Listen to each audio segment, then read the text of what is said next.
Jem, pre-taste mo na yung niluto ni daddy na pagkain. Kung magsisinungaling ha, hindi magagalit si daddy. Dapat sabihin mo kung masarap o hindi ha. Mainit yan. Kunti-kunti kagat.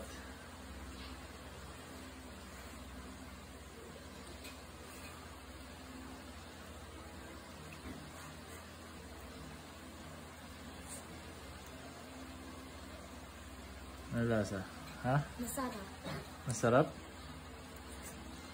Len! Aray ko. Taste mo muna to, bilis. Anong taste mo? Yung totoo, bilis. Eden! Oh. Come! Ah! Ang init! Mainit talaga yan. Oh. Ay, mainit. Hindi yan may taste mo lang. Ah! Tiyan mo na, mainit yan. Ikot-ikot mo muna gano'n. Oh. Di ba mainit yan? Anong lasa mo din? Ha?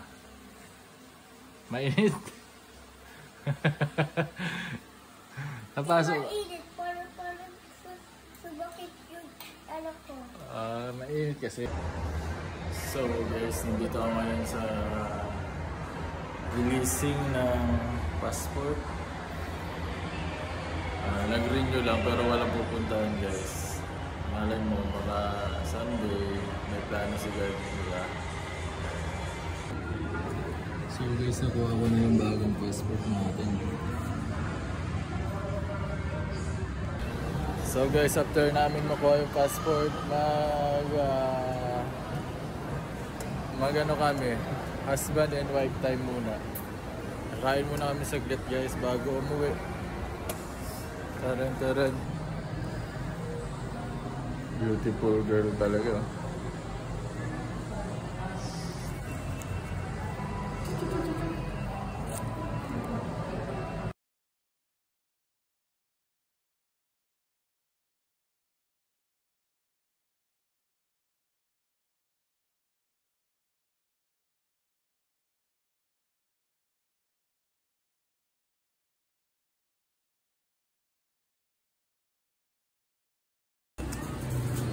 Papagupit kami guys ng mga anak ko. Mahaba na buhok namin. Pagupit.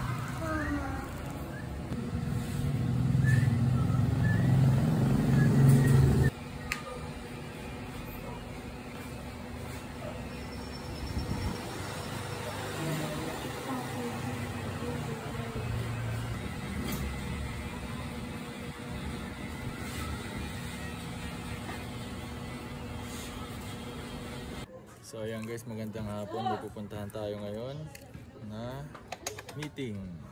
So thank you Lord, guide us, guide me. In Jesus name, amen. Magmumotor lang tayo guys para hindi traffic.